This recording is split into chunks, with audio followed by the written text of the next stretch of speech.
Good morning, everyone. Thank you very much for joining us. And this week, we are going to be learning about the miracles that Hashem carried out in Egypt.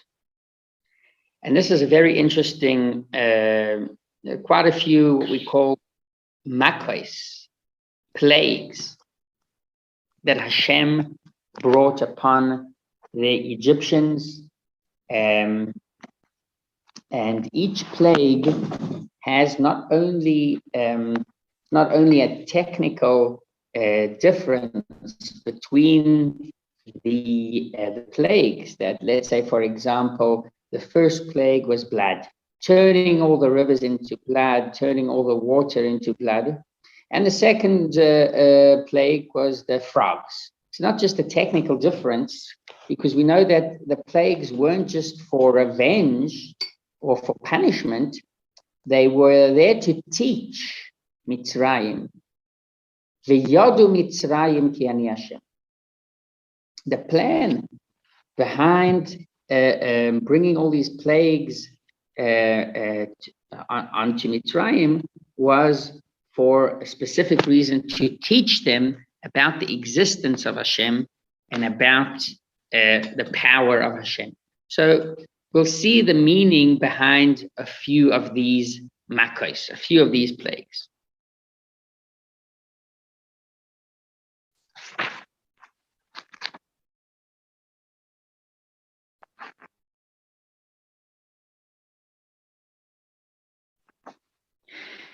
There, let's see just 1 second.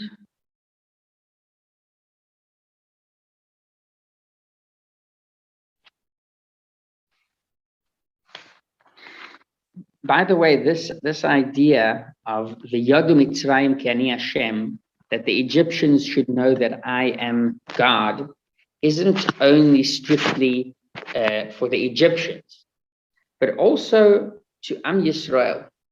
There was a physical redemption and there was a spiritual redemption, which means that we were there in Egypt. And unfortunately in Egypt, not only that we were forced to work and to work very hard, we were slaves, but we were also in some kind of spiritual exile. And when Hashem sets us free, it's not only setting us free from the physical exile, which is no more slavery, no more hard working, but it's also the spiritual exile that we are setting free from. And we can see this because also the beginning of our Parsha starts about acknowledging Shem Havayeh, which means that Hashem says that to our forefathers, Abraham, Isaac, Jacob, they were great people. They were righteous people, but I did not reveal myself to them as the name of Yud Kei Vav Kei. We know Hashem has quite a few names. He has Elohim. He has Yud Kei Vav Kei, which is pronounced as the name of Adonus, which is him being the master. So Hashem says, Shmi Havayeh, the name of Havayeh, Yud Kei Vav Kei, which is one of the highest names of Hashem, if not the highest. Lo nodati lohem, they did not know me as that. And this is something that you, your generation, Moshe and Am Yisrael, are going to get to know me as. Which means that this is how Am Yisrael is leaving here a spiritual exile as well, and entering a whole new different level. A whole new different level in that way that now our connection to Hashem is much more holier. So this is the idea behind Shmi Havayeh Lo Nodati Lohem, to our forefathers, but to us, Hashem is going to reveal himself in the highest way possible.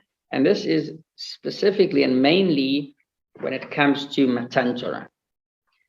after understanding this, and after understanding that the plagues that Hashem brought upon Mitzrayim weren't a punishment or revenge, but more a teaching, because Hashem wanted to teach them about the fact that He rules and controls the world in an unlimited way. And not only to the Egyptians Hashem did it, but also to us. Hashem also taught us, and basically new level, to a new connection, to a holier connection, where the forefathers did not merit this type of connection, no matter how great they were. But nevertheless, this is a totally new level, Yud Kei Vav Kei, and we're going to see this idea in the plagues, in the Makkos. There's a very interesting, it's Ellie Wiesel. Ellie Wiesel is maybe one of the most famous Holocaust survivors. He survived the Holocaust, he survived the camps, and he actually, basically what he did is the rest of his life, he wrote a lot about the camps, about his experience. He has quite a few books. He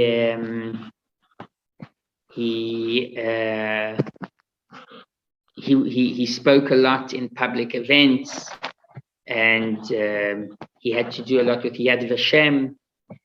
He is one of the most famous Holocaust survivors.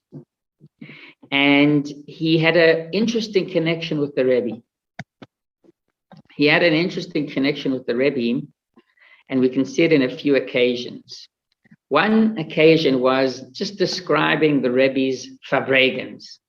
He once entered to a Fabregan of the Rebbe, which is basically a long Hasidic discourse where the Rebbe, if it's a special day, for example, we are coming up to a special date, Chaf Daled Tevet, for example, which is going to be on Monday. Sorry,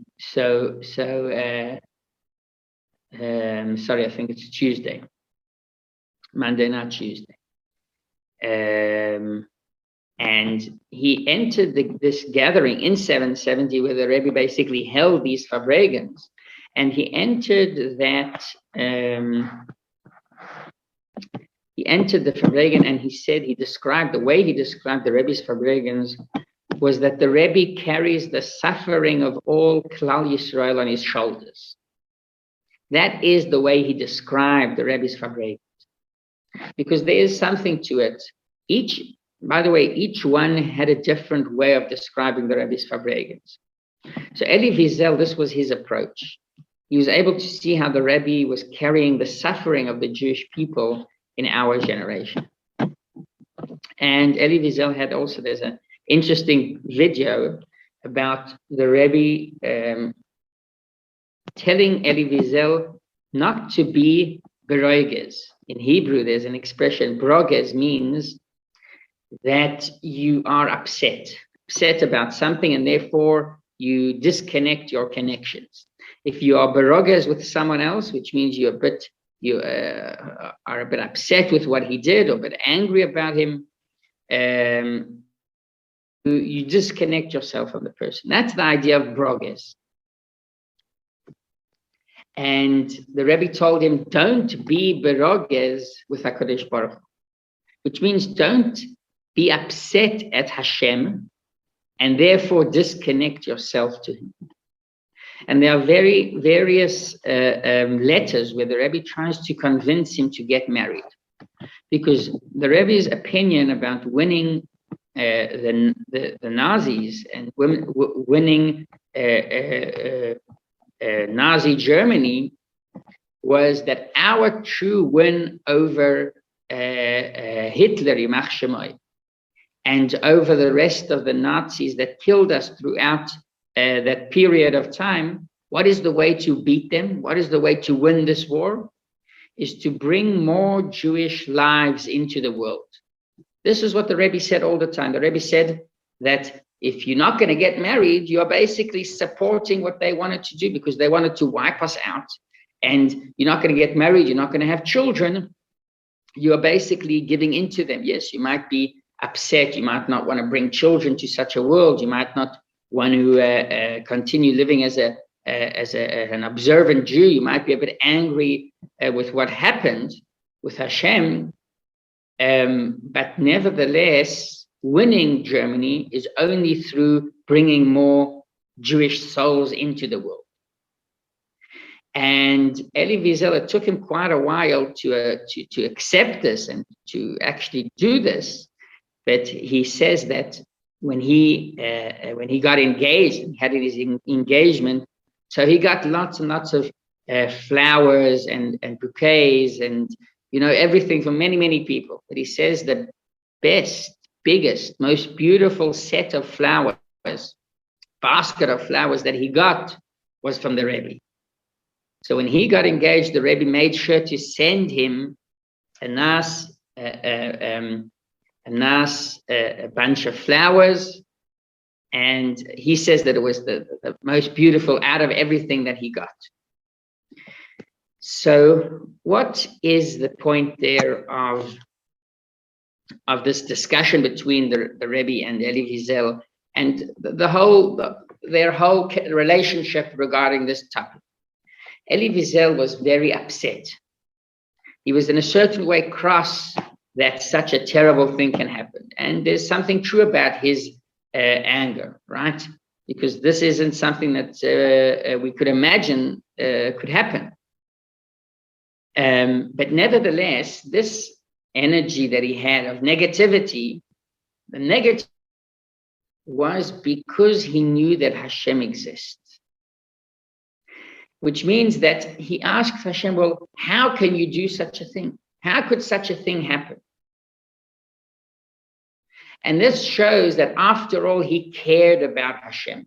He knew that there's an address to turn to, there's someone to turn to, and to ask him one of the hardest questions.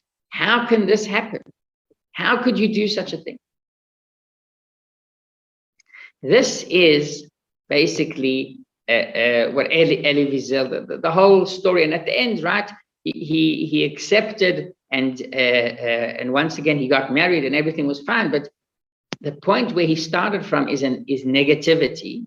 But this negative energy that he brought with him was, in a certain way, acknowledging that Hashem is there, and therefore he has an address to turn to and ask the hardest questions, or say the hardest claims, that how could it be that you do such a thing? He did not deny completely the existence of Hashem. What does this have to do with our Parsha?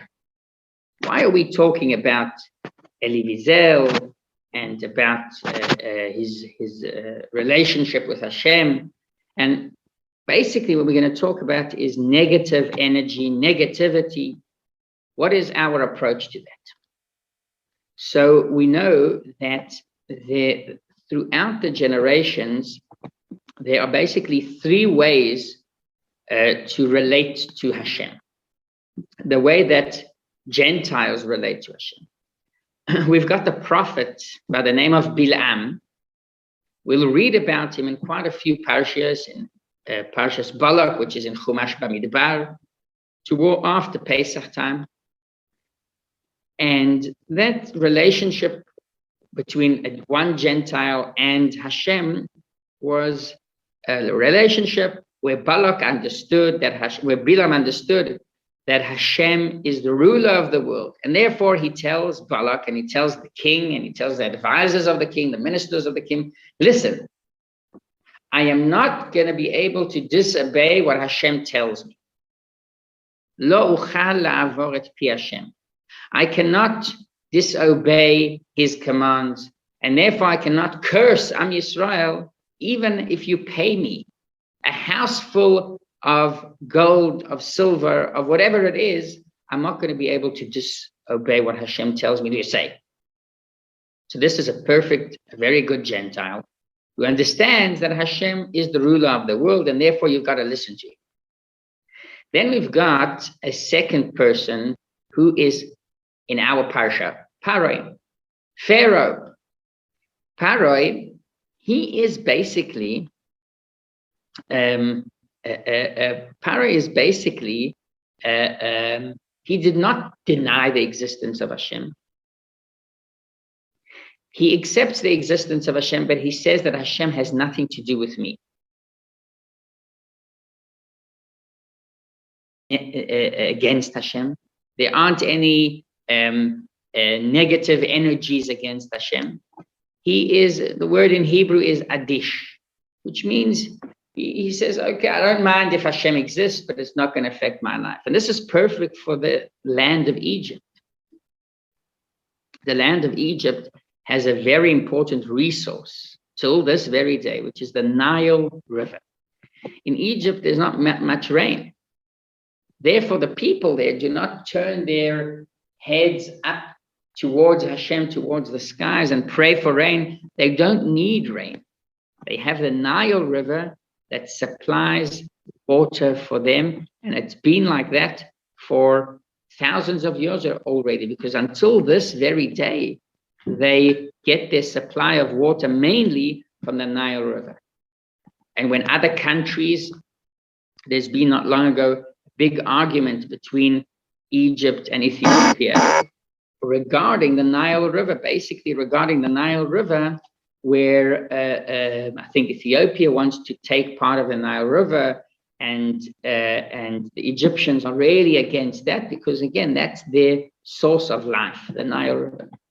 So that's why in the previous parsha, the Medrash tells us about the idols that were in Egypt. One of the idols was the Nile River, because they used to worship the Nile River because they got everything from the Nile River, starting from water for themselves, water for their animals, and water in order to grow things in Egypt, which is basically impossible. Imagine, like, Egypt is practically kind of a desert. The only thing that keeps them alive is the Nile River. So, does Hashem interfere in their lives? Hashem does not. Hashem doesn't interfere in their lives because they don't even need to be against Hashem. There's nothing yet to be against. He might exist, but in Egypt, we don't need him. They are what we call adish, which adish means, I don't know the exact word in English, but the idea is, once again, that the person is just, he's very, he's not against and he's not for, he's in the middle, he doesn't really care. Then we have a third person in history, which was King Sanchez. King Sanchez basically, he tried to capture Jerusalem. This is in the times of the first temple. He tried to capture Jerusalem, and he came with an army of 180,000 people. Every single day, he used to come close to the walls of Jerusalem, and he used to start cursing Hashem.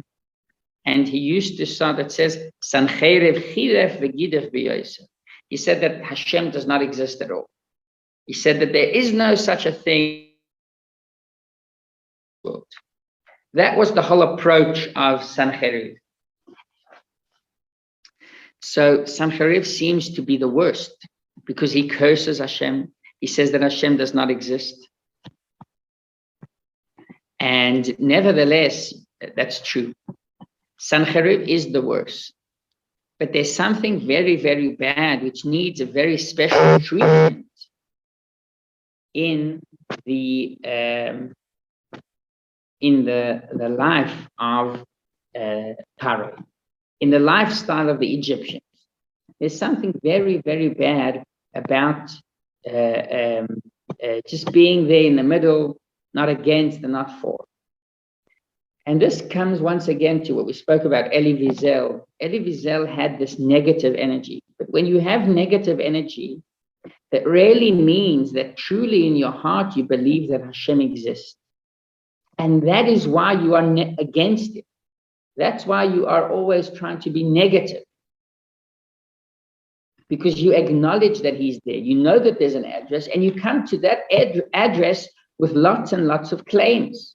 Hard questions, tough questions, sometimes in a disrespectful way, but you know who you are asking. You believe that that's the address that you should ask. You wouldn't go just randomly to some kind of, I don't know what, something else and claim, well, why is this happening? Why is that happening? Because it might exist, but you don't care. You know that it has no control over your life. That's why no one came complaining. Ellie Wiesel did not come complaining to the people living in Iceland. Why didn't you save us? Or why didn't you do anything? They were there, but they couldn't do anything. There's no one to go there and to claim.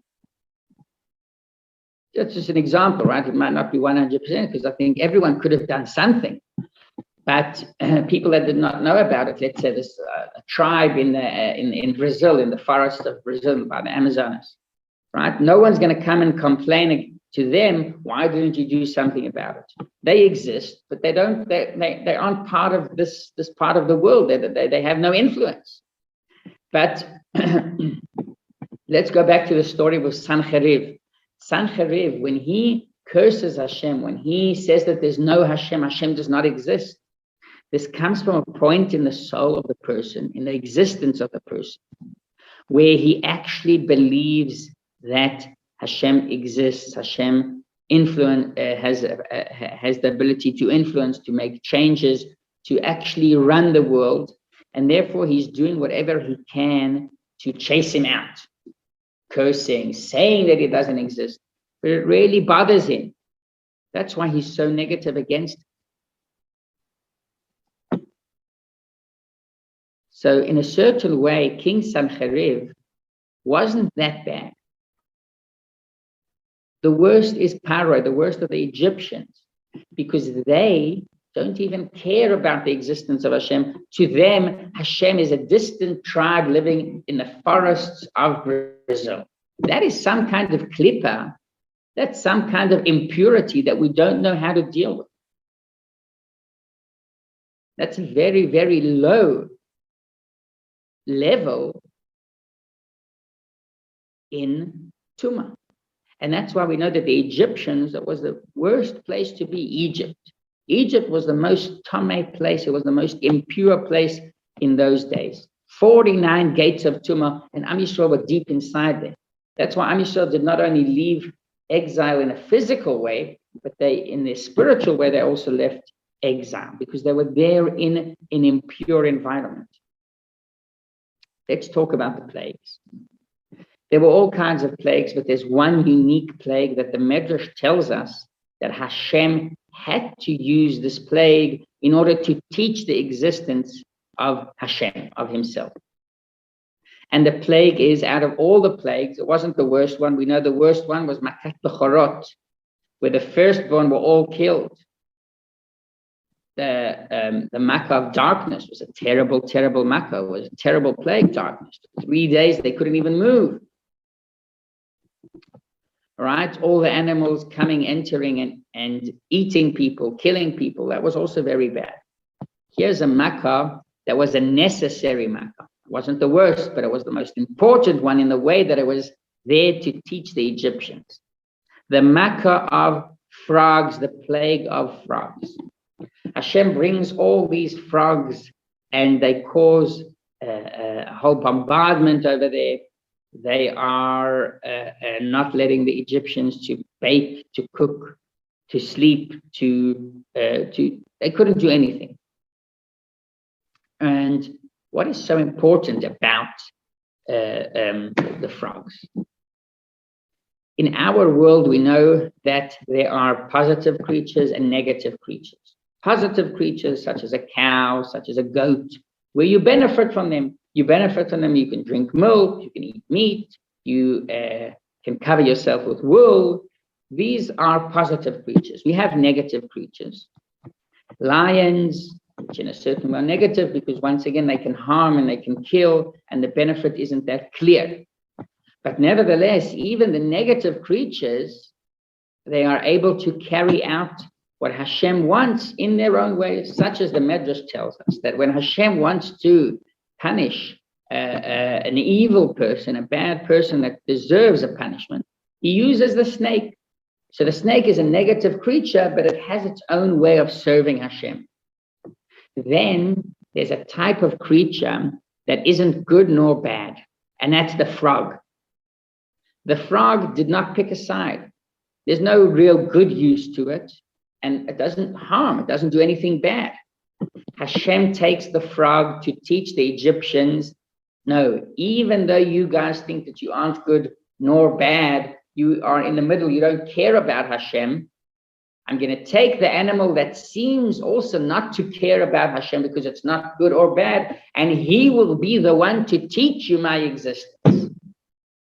Now we can understand how the makkos, the plagues, weren't only for the sake of revenge. They were there, V'yadu Mitzrayim Ke'ani Hashem. Mitzrayim, Egypt, should acknowledge, should know that I am God, that I am Hashem, the ruler of the world. How do I do that? The most important way is using the frog, showing them how the frog, even though it's not good nor bad, it's there in the middle. It is what we call adish. This frog basically will go there and carry out what I say, showing that I am the ruler of the world, and he'll teach you that you cannot basically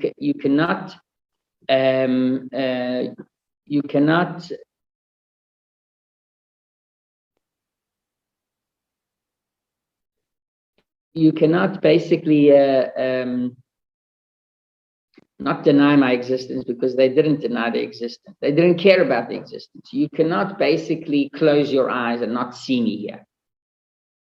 You could say that I exist. You could deny my existence, but that really shows that you do care about me, because you're denying something real. No one goes and denies something unreal.